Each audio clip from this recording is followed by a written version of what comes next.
देखो, आज का जो टॉपिक है that is hardness of water. क्या होती है हार्डनेस ऑफ वाटर? एनीवन?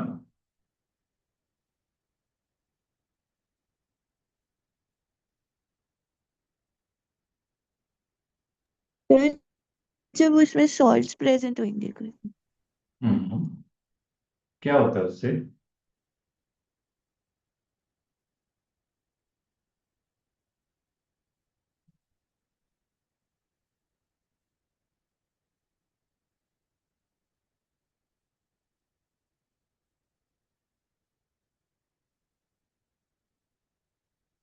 उससे क्या होता है जब वाटर हार्ड होता है तो?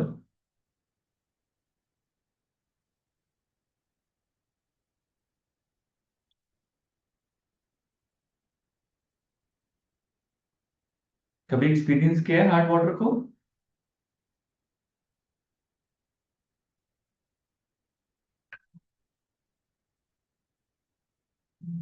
एनीवन? हाँ जी सर। क्या होता है बच्चों, बता थोड़ा। सर ऐसे फील लाइक जब यूज किया था तो ऐसे लग रहा था जैसे पूरी स्किन स्केली रफ हो चुकी है। लाइक अलग सी डेंसिटी शायद ज्यादा थी क्योंकि या फिर सॉल्ट कंटेंट की ज्यादा होने की वजह से ऐसे फील हो रहा हम्म। था कि बहुत ही रफ सा बन गया टेक्सचर। और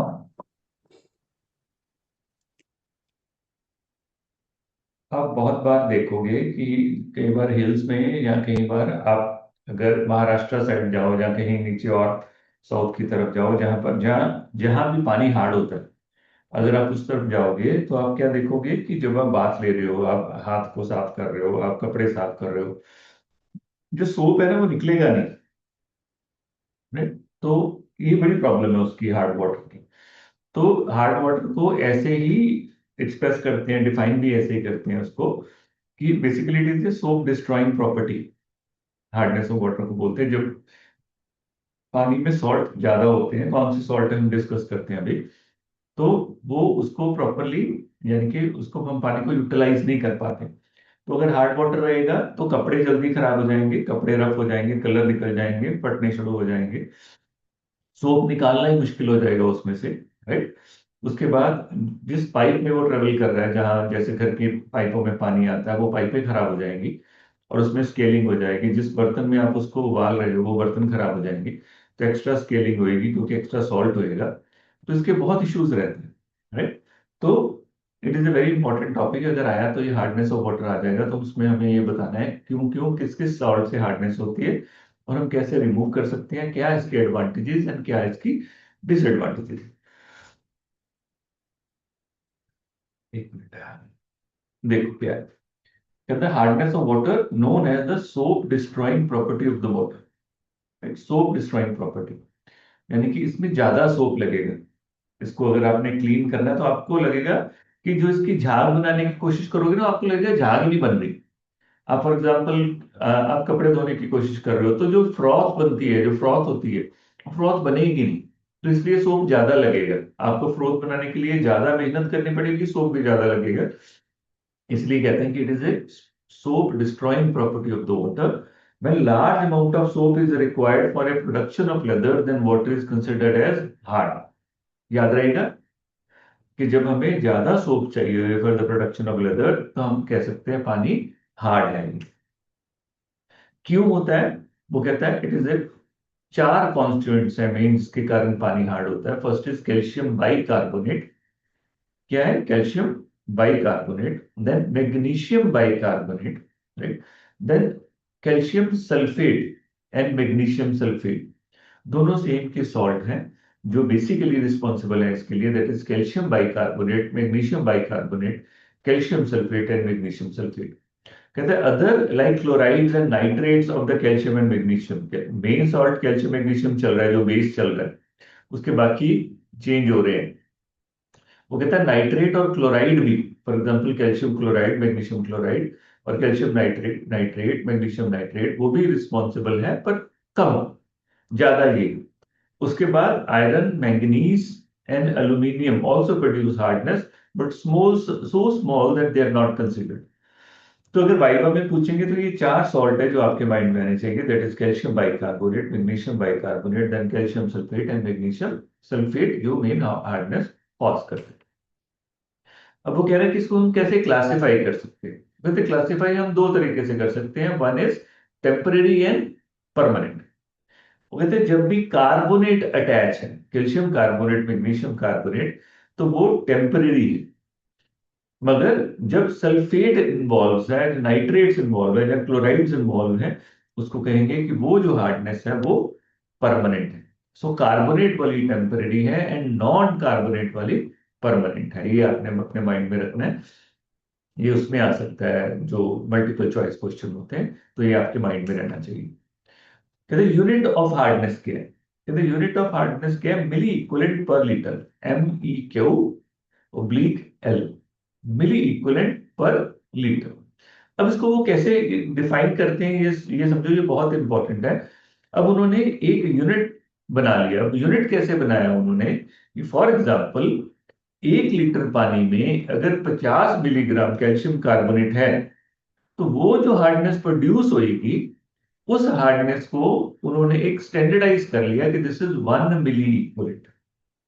क्या किया उन्होंने? स्टैंडर्ड बनाने के लिए, राइट, एक स्टैंडर्ड बनाने के लिए उन्होंने कहा कि अगर किसी पानी में, सपोज प्लेन वाटर है, उसमें कोई हार्डनेस नहीं है, अगर उसमें हम 50 milligram of calcium carbonate content add करते हैं, तो वो जो पानी जो हार्ड होएगा, तो उस यूनिट को हम क्या बोलेंगे? 1 मिली इक्विवेलेंट। क्लियर है? क्यों किया उन्होंने ऐसे? सो दैट वो इसको क्लासिफाई कर सके, इसको डिफाइन कर सके। तो अगर 50 milli equivalent, for example 50 milligram calcium carbonate से कम है, यानी कि 1 मिली इक्विवेलेंट से अगर कम है, तो उसको पानी को बोलेंगे हम सॉफ्ट वाटर। अगर कैल्शियम कार्बोनेट की क्वांटिटी 50 से 150 है, यानी कि उसके यूनिट क्या हो गए? 1 to 3 यूनिट, उसको बोलेंगे हम मॉडरेट हार्ड। अगर उसकी क्वांटिटी 3 to 6 मिली इक्विवेलेंट है, मतलब 150 से 300 मिलीग्राम ऑफ कैल्शियम कार्बोनेट है पानी में एवरेज पर लीटर, देन उसको बोलेंगे हार्ड वाटर। अगर वो 300 मिलीग्राम कैल्शियम कार्बोनेट से ज्यादा है, मतलब ओवर 6, तो हम उसको बोलेंगे वेरी हार्ड वाटर। क्लियर है ये? Yes sir. किसी को डाउट हो तो आप इसको माइंड में रखोगे कि 1 milli equivalent is equal to 50 milligram of calcium carbonate per litre of water. इसको आप माइंड में रखोगे। उससे अगर कम है तो वो सॉफ्ट वाटर है, उससे थोड़ा सा ज्यादा है तो मॉडरेटली हार्ड है, उससे ज्यादा है 3 to 6 तो हार्ड है। अगर 300 क्रॉस करता है, 6 मिली इक्विवेलेंट है, it is a very hard water. Disadvantages क्या है? बताओ क्या होंगे डिसएडवांटेजेस?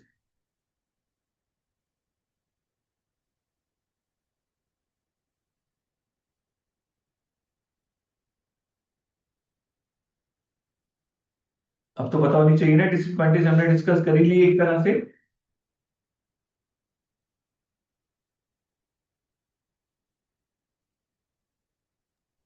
सर वॉशिंग और बाकी चीजों में वाटर यूज नहीं कर पाएंगे हम। ये नहीं कर नहीं पाएंगे, करेंगे मगर वो नुकसान करेगा। अगर कपड़ों में करेंगे तो कपड़े खराब हो जाएंगे, राइट, ज्यादा सोप लगेगा, फाइनेंशियल चेंजेस आ जाएंगे। गुरप्रीत और क्या मुश्किल आएगी?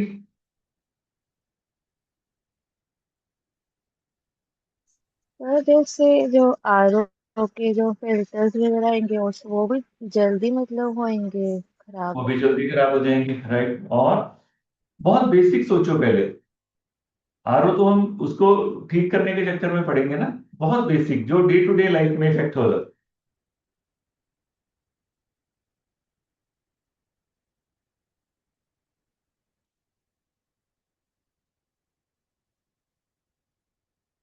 ज्योति,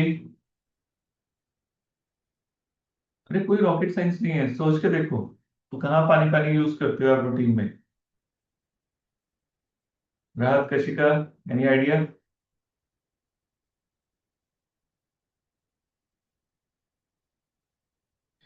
सो आप जब पानी स्किन यूज करने ड्राइनेस लगोगे, रहेगी। है बच्चे, स्किन ड्राइनेस होएगी सर। राइट, ड्राइनेस होगी।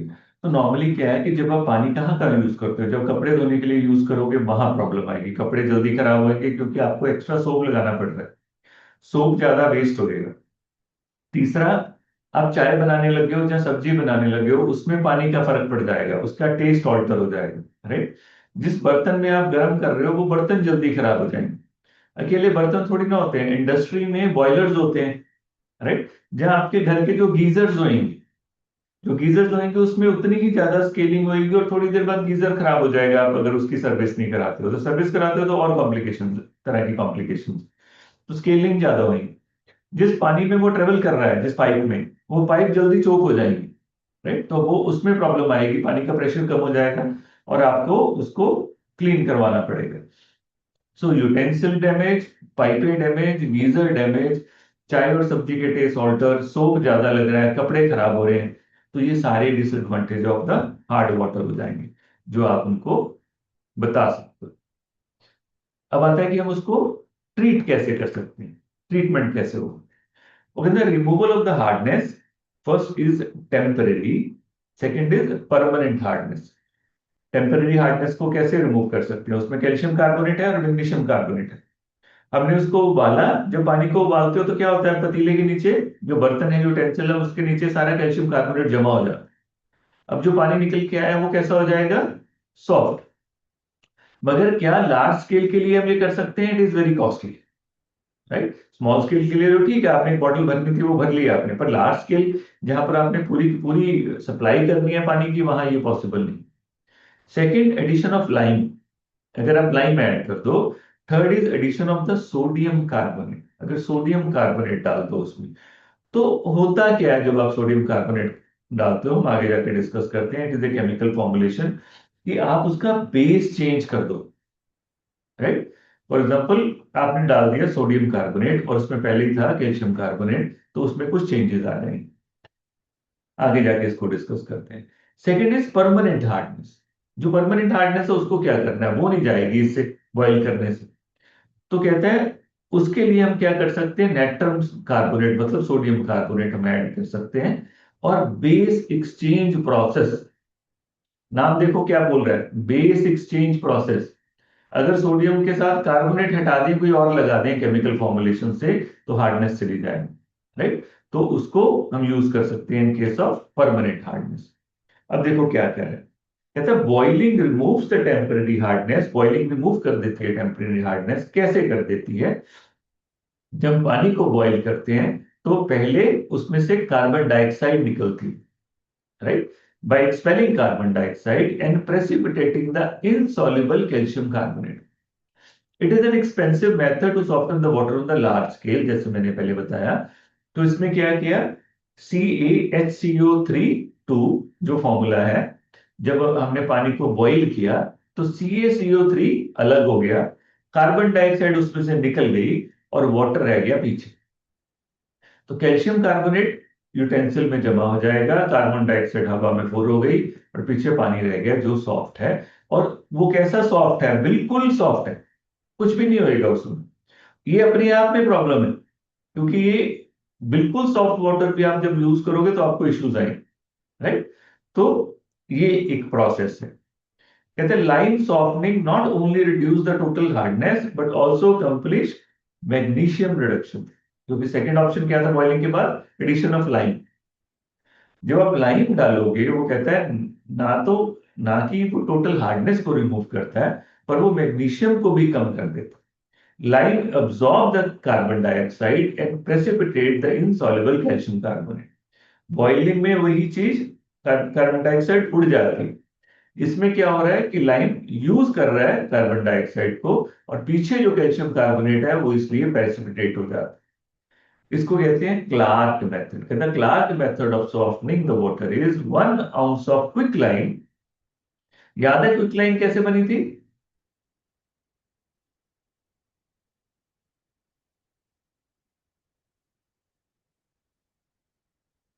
चलो इसको पढ़ना जाके सर्च करना, हम डिस्कस कर चुके हैं।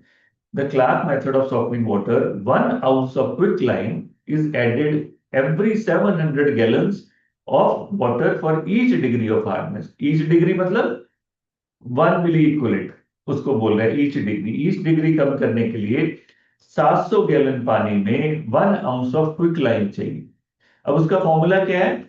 CaOH। अगर इसको हम डालते हैं पानी में जिसमें हार्डनेस है CaSCO3/2, अगर ये होएगा तो क्या हो जाएगा? CaCO3 जो कैल्शियम कार्बोनेट है उसके दो जो पार्ट्स हैं वो प्रेसिपिटेट कर जाएंगे, और प्लस वाटर, वाटर अलग हो जाएगा जो बिल्कुल उसकी हार्डनेस से खत्म हो जाएगा। We will reduce the hardness. Then addition of sodium carbonate, जैसे मैंने अभी आपको बताया, कहते sodium carbonate removes both temporary and permanent hardness, इसीलिए दोनों में वो यूज हो रहा था, जो ये स्लाइड हम देखेंगे।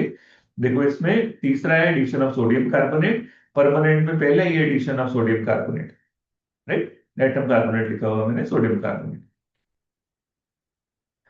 अब वो क्या करता है देखो, अब ये आपको याद करने पड़ेंगे, ये अगर आ गया तो आपको लिखनी पड़ेगी केमिकल फॉर्मुलेशन। कहते sodium carbonate removes both temporary and permanent hardness. कैसे? Na2CO3 सोडियम कार्बोनेट, पानी के अंदर क्या है? CaHCO3 जो हम ऑलरेडी पीछे फॉर्मूला कर चुके हैं। अब उसमें क्या कर रहा है? Na क्या कर रहा है देखो, Na अटैच हो रहा है HCO के साथ, सोडियम, कैल्शियम निकल गया, सोडियम ने उसके साथ अटैच हो गया, राइट? वो क्या बन गया? NaHCO3 plus calcium carbonate CaCO3। ये सिचुएशन आ गई तो उस पानी की हार्डनेस कम हो जाएगी, और CaSO4 प्लस सोडियम कार्बोनेट अगर ये लगता है उसके साथ, सल्फेट के साथ, ऊपर वाला क्या है? कैल्शियम कार्बोनेट, नीचे क्या है? Calcium sulphate. तो अगर इसके साथ लगता है Na2CO3 तो क्या बन जाएगा? CaCO3 plus Na2SO4। तो जो बेस है वो चेंज हो रहा है, सोडियम की जगह कार्बोनेट लग जाएगा। तो अगर ये सिचुएशन आ जाएगी तो क्या होगा? जो पानी की हार्डनेस है वो कम हो जाएगी, एडिशन ऑफ सोडियम कार्बोनेट। ये टेम्परेरी और परमानेंट दोनों में यूज हो रहा है, right? Then base exchange process, ये ऑलमोस्ट बिल्कुल वैसा ही है जैसे पहले बेस चेंज हुआ है, पर ये अलग तरह से। कहते हैं in the treatment of the large water supply, तो अगर आपको वाइवा में पूछते हैं अगर लार्ज वाटर सप्लाई को हार्डनेस की चीज को ठीक करना है तो फिर क्या करोगे? बॉयल थोड़ी ना कर सकते हो इतने पानी को, तो क्या कर सकते हो? तो उसमें है बेस एक्सचेंज प्रोसेस, हम बेस चेंज कर देंगे। वो क्या है? कहते हैं in the treatment of the large water supply the permutit process is use. Sodium permutit, पहले क्या यूज हुआ था? पहले क्या यूज हुआ था? Sodium,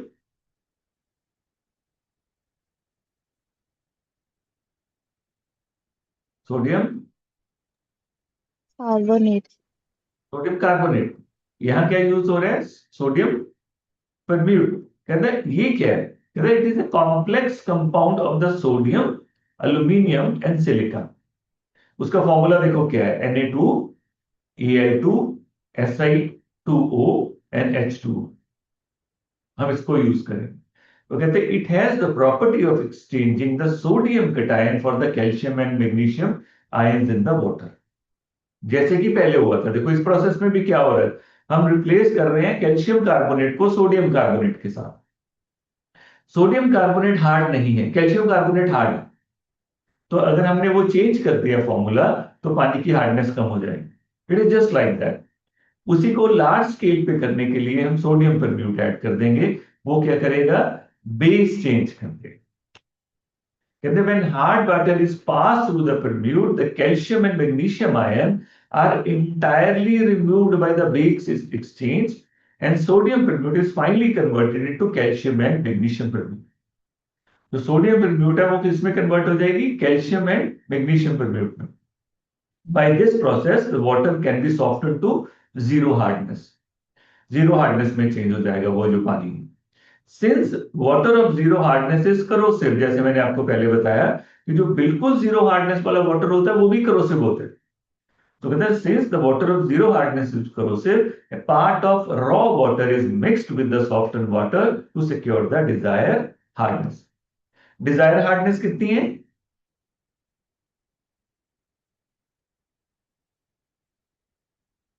less than 1 less than 1 तो सॉफ्ट है। नहीं, 6, 3 to 6। 6 तो तबाही वाली हार्डनेस है। 1 2 3। हैं? 1 2 3। 1 2 3 तो उसमें आ जाएगा कि थोड़ा सा हार्ड है। जब हम कहते हैं कि टेम्परेचर, नॉर्मल टेम्परेचर कितना होता है?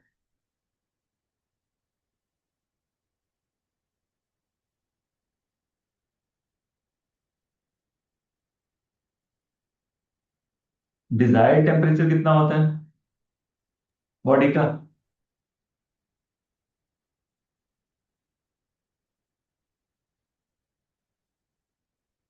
अगर हम कट ऑफ लगाते हैं कि 98.4 इज अ डिजायर्ड टेम्परेचर, इसका मतलब वो मेन है जो डिजायर है, उससे कम हाइपोथर्मिया हो जाएगा, उससे ज्यादा क्या हो जाएगा?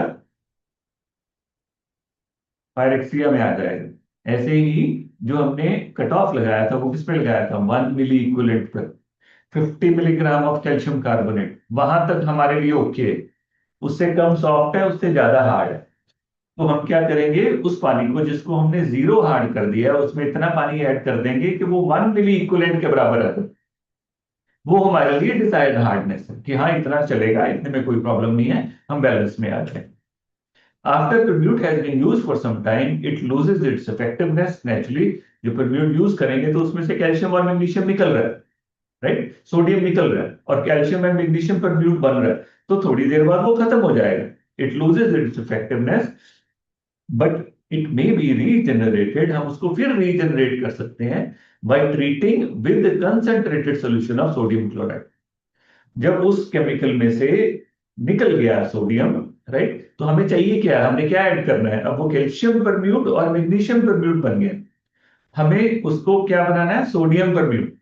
तो हम एक्स्ट्रा सोडियम यूज करेंगे उस केमिकल के साथ। तो हमने क्या डाला? विद ट्रीट करेंगे concentrated solution of sodium chloride और ब्रेन और washing away the soluble calcium and magnesium chloride form. जहां हम कैल्शियम क्लोराइड और मैग्नीशियम को क्लीन कर दें, साफ कर दें, तो पीछे सोडियम परब्यूट बन जाएगा। जहां उसको ट्रीट कर दें सोडियम परब्यूट के साथ, कंसेंट्रेटेड के साथ, तो उसकी एबिलिटी है दोबारा से बनाने की, अपना कंपाउंड नेट्रम को वापस लेके आने की, तो वो बन जाएगा और कैल्शियम कार्बोनेट और मैग्नीशियम को छोड़ देगा। So permutit process recovers both temporary and permanent harm. ये क्लियर हो गया? नहीं क्लियर हुआ तो मुझे बताओ।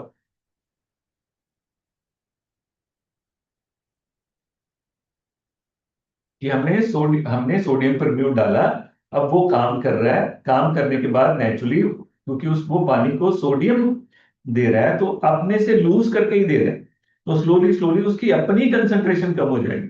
तो उस कंसंट्रेशन को वापस लाने के लिए, जैसे हम ओआरएस पीते हैं जब बहुत ज्यादा स्वेटिंग हो जाती है, उसको वापस लाने के लिए हम क्या करेंगे?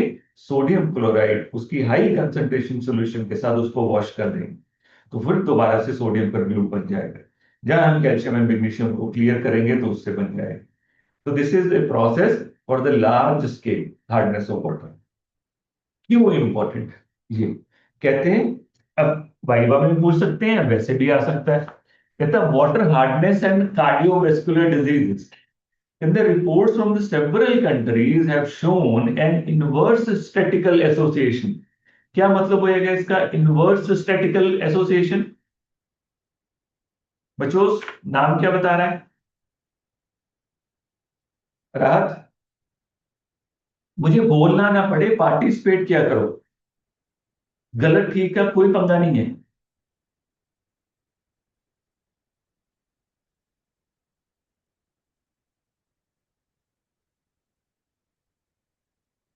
राहत, सर एक बार रिपीट करियो, एक्चुअली ड्राइव कर रहे थे, समझ नहीं आया। बंदर दिया। हाँ, वो कहते हैं अगर फॉर एग्जाम्पल एक टर्म यूज किया उन्होंने, that is inverse statistical association. क्या मतलब होएगा इसका?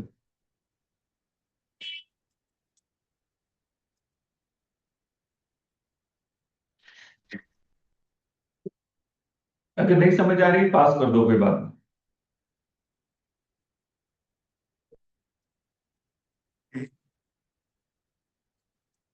inverse statistical association.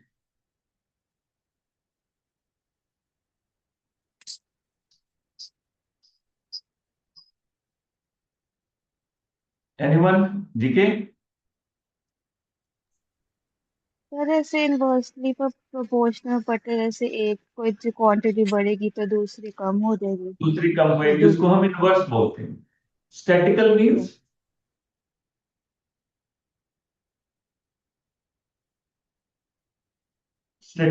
Simple records के बेसिस पे records, data, right. Inverse relationship है डाटा में. इसको लेके एसोसिएशन. एसोसिएशन क्या होती है?